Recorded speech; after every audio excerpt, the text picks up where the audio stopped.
നമ്മുടെ രാജ്യം സ്വാതന്ത്ര്യം നേടിയിട്ട് 74 വർഷങ്ങൾ പൂർത്തീകരിച്ചിരിക്കുകയാണ്. ഇന്ന് വിവിധ മേഖലകളെ എടുത്ത് പരിശോധിക്കുമ്പോൾ സ്വാതന്ത്ര്യം നേടി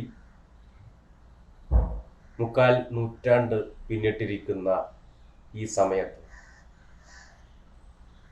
നാം പുറകോട്ട് പോയിക്കൊണ്ടിരിക്കുന്നു എന്നാണ് കാണാൻ സാധിക്കുന്നത്. വിവിധ മേഖലകളെ പിറകോട്ടടിക്കുന്നത് കഴിഞ്ഞ 7 വർഷമായി അതിൻ്റെ വേഗത വർദ്ധിച്ചുകൊണ്ടിരിക്കുന്നു എന്നതുമാണ് നമുക്ക് കാണാൻ വേണ്ടി പറ്റുന്നത്. അതിന് കാരണം സ്വാതന്ത്ര്യ സമരത്തിലോ സ്വാതന്ത്ര്യാനന്തര ഭാരതത്തിൽ ഒരു രാജ്യം രൂപപ്പെടുത്തുന്നതിലോ വലിയ പങ്ക് വഹിക്കാത്തവർ, അല്ലെങ്കിൽ അതിനെയെല്ലാം തീവ്രമായി എതിർത്തു നിന്നവർ ഇന്ന് രാജ്യത്ത് ഭരണം കൈയാളുന്നു എന്നത് തന്നെയാണ്. ഈ സമയത്ത് കമ്മ്യൂണിസ്റ്റുകാരുടെ പങ്കിനെ കുറിച്ച്, ഇന്ത്യൻ സ്വാതന്ത്ര്യ സമരത്തിൽ എന്ത് പങ്കുവഹിച്ചു എന്നതിനെ കുറിച്ചെല്ലാം വിവിധ ചർച്ചകൾ നടക്കുന്നു. അതിൻ്റെ ഭാഗമായല്ല ഈ വീഡിയോ എന്നതുകൊണ്ട് അതിലേക്ക് ഞാൻ കടക്കുന്നില്ല. എണ്ണമറ്റ കർഷക പോരാട്ടങ്ങളിലൂടെ, തൊഴിലാളി സമരങ്ങളിലൂടെ ആദ്യം പൂർണ്ണ സ്വരാജ് പ്രഖ്യാപിച്ചുകൊണ്ട് ജന്മിത്വത്തിനും ബ്രിട്ടീഷ് സാമ്രാജ്യത്തിനുമെതിരായിട്ടുള്ള ഒട്ടനവധി പോരാട്ടങ്ങൾ രാജ്യത്ത് കമ്മ്യൂണിസ്റ്റുകാർ നയിച്ചിട്ടുണ്ട്. അതെല്ലാം ചരിത്രത്തിൻ്റെ ഭാഗമാണ് എന്നതുകൊണ്ടുകൂടി അതിലേക്ക് ഞാൻ കൂടുതൽ കടക്കുന്നില്ല. ഇന്ത്യൻ സ്വാതന്ത്ര്യ സമരത്തിന് മുന്നിൽ നിന്ന് നയിച്ചവർ എന്ന് അവകാശപ്പെടുന്ന കോൺഗ്രസ്, ഇന്ത്യൻ നാഷണൽ കോൺഗ്രസ് 1885 രൂപം കൊണ്ടത്. ആ 1885 കോൺഗ്രസ് രൂപം കൊണ്ട് 3 വർഷങ്ങൾക്ക് ശേഷം ബനാറസിൽ യുണൈറ്റഡ് ഇന്ത്യ പാട്രിയോട്ടിക് അസോസിയേഷൻ എന്ന് പറയുന്ന ഒരു സംഘടന രൂപം കൊണ്ടു. സർ സയ്യിദ് അഹമ്മദ് ഖാനും രാജ ശിവപ്രസാദ് സിംഗുമായിരുന്നു അതിൻ്റെ പ്രധാന നേതാക്കന്മാർ. അത് കോൺഗ്രസിനെതിരായി, അതിലുപരി രാജ്യത്തെ സ്വാതന്ത്ര്യ സമരത്തിനെതിരായി പോരാട്ടം നടത്താൻ വേണ്ടി രൂപീകരിച്ച ഒരു സംഘടനയായി. ഇന്ത്യക്കാരെല്ലാം സ്വാതന്ത്ര്യ സമരത്തിനൊപ്പമല്ല. ഇന്ത്യക്കാർ സ്വാതന്ത്ര്യം ആഗ്രഹിക്കുന്നില്ല, ഞങ്ങൾ ബ്രിട്ടീഷുകാർക്കൊപ്പമാണ് എന്ന് പ്രഖ്യാപിക്കുന്നതിന് വേണ്ടിയിട്ടുള്ള സംഘടനയായി. വിവിധങ്ങളായ പ്രവർത്തനങ്ങൾ ഏറ്റെടുത്ത് മുന്നോട്ട് പോയ സംഘടന. അതിന് ദീർഘനാളത്തെ ആയുസ് ഉണ്ടായിരുന്നില്ല. പക്ഷേ അതിൽ പ്രവർത്തിച്ചു തുടങ്ങിയ ആളുകൾ ബ്രിട്ടീഷുകാരുടെ സഹായത്താൽ രൂപീകരിച്ച്, ബ്രിട്ടീഷുകാർക്ക് വേണ്ടി പ്രവർത്തിച്ച്, ബ്രിട്ടീഷുകാരാൽ നിയന്ത്രിക്കപ്പെട്ട ആ സംഘടനയിൽ പ്രവർത്തനം ആരംഭിച്ച് അതിലൂടെ രാഷ്ട്രീയ പ്രവർത്തനം, സാമൂഹിക രംഗത്തേക്ക് ഇറങ്ങി വന്നിട്ടുള്ള ആളുകൾ. അത്തരം ആളുകൾ പിന്നീട് എവിടെയാണ് എന്ന് ചോദിച്ചാൽ നമുക്ക് കാണാൻ വേണ്ടി പറ്റുക, അതിൽ വലിയൊരു വിഭാഗം ഇന്ത്യൻ യൂണിയൻ മുസ്ലിം ലീഗിൻ്റെ ഭാഗമായി, അതുപോലെ തന്നെ ഹിന്ദു മഹാസഭയുടെയും 925 രൂപീകരിച്ചിട്ടുള്ള RSSൻ്റെയും ഭാഗമായിട്ടാണ് അതിലെ പ്രധാനപ്പെട്ട നേതാക്കന്മാരെല്ലാം പിന്നീട് ഉണ്ടായിരുന്നത് എന്ന് നമുക്ക് ചരിത്രത്തിൽ കാണാൻ വേണ്ടി സാധിക്കും.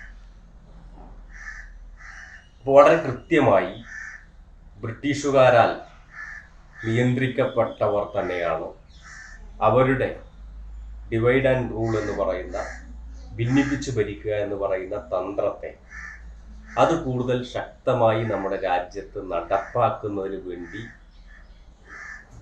തുനിഞ്ഞിറങ്ങിയവരാണ് ഈ വിഭാഗം എന്ന് നിസ്സംശയം നമുക്ക് പറയാൻ വേണ്ടി പറ്റും. ഇപ്പോൾ RSSകാർ വലിയ വായിൽ പറയുന്നത്, BJPക്കാർ വലിയ വായിൽ പറയുന്നത് ഇന്ത്യൻ സ്വാതന്ത്ര്യ സമരത്തിൽ വലിയ പങ്ക് അവർക്കുണ്ടായിരുന്നു എന്നാണ്. അതിനു വേണ്ടിയിട്ടുള്ള പല മാറ്റങ്ങളും, ചരിത്രത്തെ പോലും പുനരെഴുത്ത് നടത്താനുള്ള വലിയ ശ്രമം തുടർച്ചയായി അവരുടെ ഭാഗത്തുനിന്ന്. RSSകാരായിട്ടുള്ള ചിലർ സ്വാതന്ത്ര്യ സമരകാലത്ത് ജയിൽവാസം അനുഭവിച്ചിട്ടുണ്ട്. RSSൻ്റെ ആദ്യത്തെ സർസംഘചാലകായിരുന്ന ഹെഡ്ഗേവാർ, അദ്ദേഹം സ്വാതന്ത്ര്യ സമരത്തിൻ്റെ ഭാഗമായി ജയിലിൽ അടക്കപ്പെട്ടിട്ടുണ്ട്. RSS രൂപീകരിച്ച 925 മുമ്പ് 921 ഹെഡ്ഗേവാർ ഇത്തരത്തിൽ ജയിൽവാസം അനുഭവിക്കുന്നത്. അതേക്കുറിച്ച് HV ശേഷാദ്രി എന്ന് പറയുന്ന ഹെഡ്ഗേവാറിന്റെ ജീവചരിത്രം 981 എഴുതി RSS തന്നെ പ്രസിദ്ധീകരിച്ച ആ കൃതിയുടെ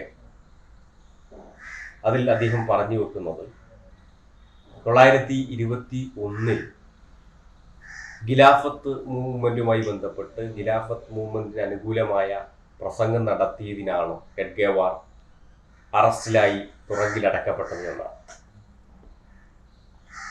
ആ ജീവചരിത്രത്തിൽ ശേഷാദ്രി പറഞ്ഞു വെക്കുന്നത് 922 ജൂലൈയിലാണ് ഹെഡ്ഗേവാർ 1 വർഷത്തെ തടവിന് ശേഷം പുറത്തു വരുന്നത്.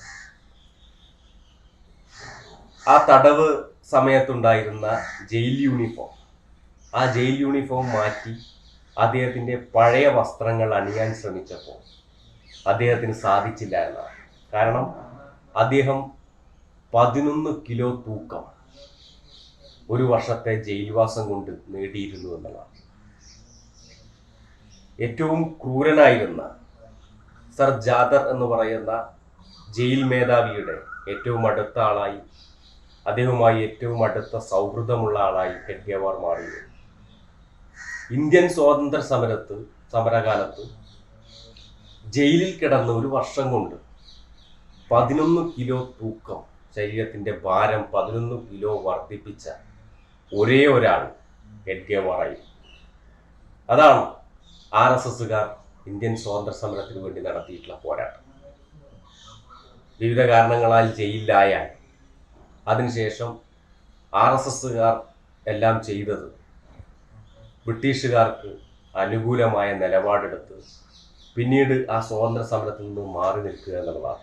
മാറി നിന്നു എന്ന് മാത്രമല്ല, ഇന്ത്യയിലെ ബഹുഭൂരിപക്ഷത്തെ ആ സമരത്തിന്റെ ഭാഗമാക്കാതിരിക്കാനുള്ള വലിയ ശ്രമങ്ങളും അവരുടെ ഭാഗത്തുനിന്നുണ്ടായിട്ടുണ്ട്. അതിലേറ്റവും വലിയ ഉദാഹരണമാണ് VD സവർക്കർ. അദ്ദേഹത്തെക്കുറിച്ച് ഒരുപാട് നമ്മൾ പറഞ്ഞു വെച്ചതാണ് എന്നതുകൊണ്ട് അതിലേക്ക് ഞാൻ കടക്കുന്നില്ല. ബ്രിട്ടീഷുകാരോട് ഒരുപാട് തവണ മാപ്പെഴുതി കൊടുത്തിട്ടുള്ള മനുഷ്യൻ. അതുപോലെ തന്നെ ഇന്ത്യൻ സ്വാതന്ത്ര്യ സമരത്തെ കുറിച്ച് അവരുടെ രണ്ടാമത്തെ സർസംഘചാലകായിരുന്ന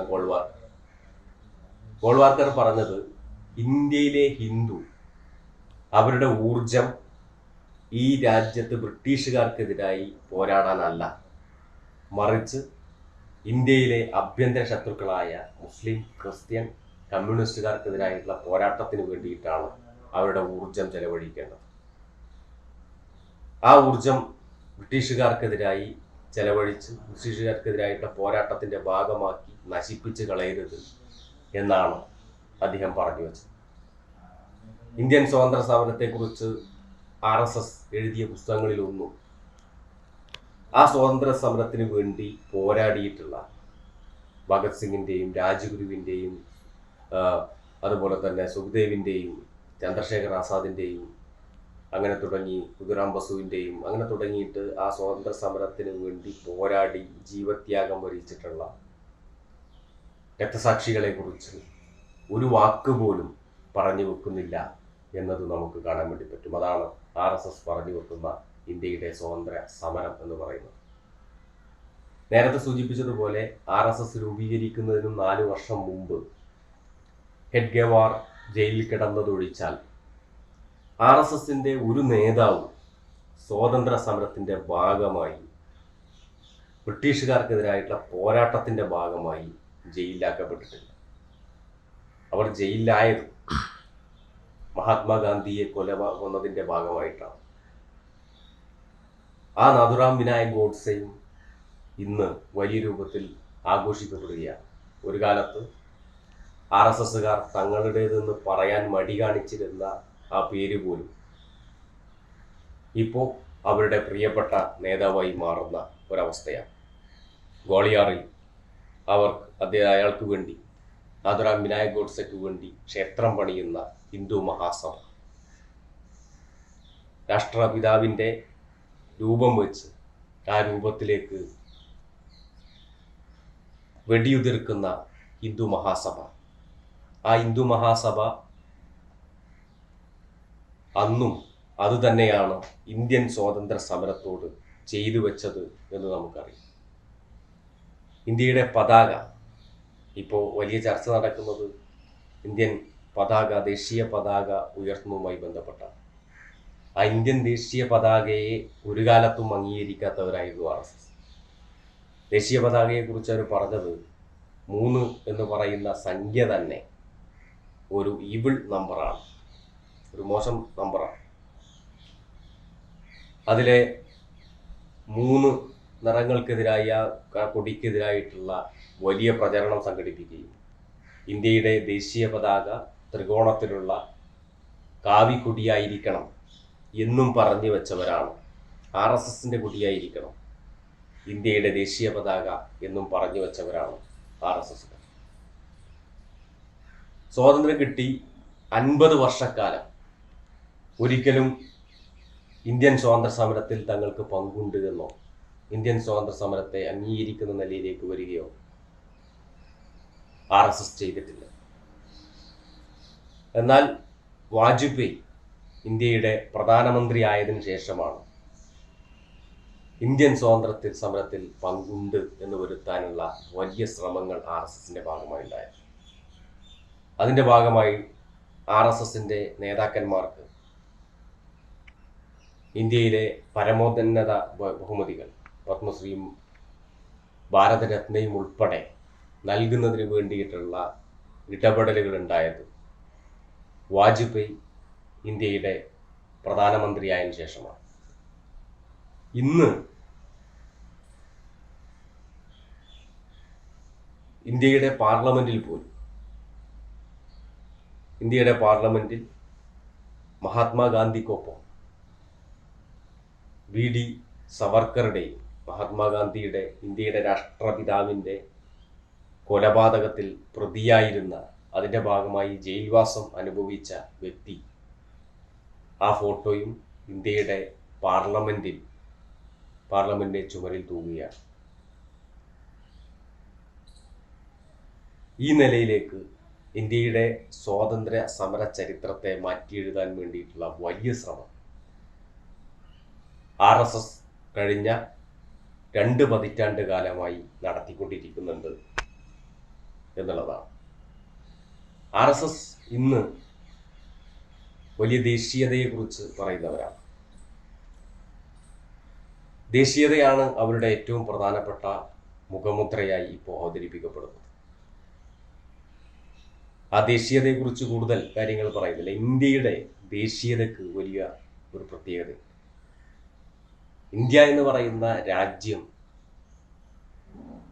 അത് പല നാട്ടുരാജ്യങ്ങളായി വിഭജിക്കപ്പെട്ട് കിടന്നിരുന്ന, ചാതുർവർണ്ണയത്തിൻ്റെ ഭാഗമായി ജാതീയമായി വിഭജിക്കപ്പെട്ട് കഴിഞ്ഞിരുന്ന ഒരു സമൂഹത്തെ ഒരുമിച്ച് ഒന്നായി നിന്ന് പോരാടാനും ഒന്നായി നിന്ന് സ്വപ്നം കാണാനും പഠിപ്പിച്ചത് ഇന്ത്യയുടെ ദേശീയ സ്വാതന്ത്ര്യ സമരമാണ്. 1857 ഒന്നാം സ്വാതന്ത്ര്യ സമരത്തിലും അതിനുശേഷവും ഉണ്ടായിട്ടുള്ള വ്യത്യസ്ത സമര പോരാട്ടങ്ങളുടെ, തൊഴിലാളികളുടെയും കർഷകരുടെയും വിദ്യാർത്ഥികളുടെയും ഒക്കെ യോജിച്ച പോരാട്ടത്തിൻ്റെ ഭാഗമായിട്ടാണ് ഇന്ത്യ എന്ന് പറയുന്ന ഒരു ദേശീയത നമ്മുടെ രാജ്യത്ത് രൂപപ്പെട്ടത്. ആ ദേശീയതയുടെ ഏറ്റവും പ്രധാനപ്പെട്ട ആണിക്കല്ല് എന്ന് പറയാവുന്ന അടിസ്ഥാന ശില എന്ന് പറയാൻ പറ്റുന്നത് അത് സാമ്രാജ്യത്വ വിരുദ്ധതയാണ്. കൊളോണിയലിസത്തിനെതിരായിട്ടുള്ള, ബ്രിട്ടീഷ് രാജിനെതിരായിട്ടുള്ള ബോധമാണ് ആ ദേശീയത. അതാണ് ഇന്ത്യ എന്ന രാജ്യത്തിലേക്ക് നമ്മളെ എത്തിച്ചത്. ആ ദേശീയതയുടെ ഭാഗമായിട്ടാണ് രാജ്യത്തെ വിദ്യാഭ്യാസം ഉൾപ്പെടെ രൂപപ്പെടുന്നത്. ആ സാമ്രാജ്യത്വ വിരുദ്ധതയ്ക്ക് വലിയ പങ്ക് ഉണ്ടായി.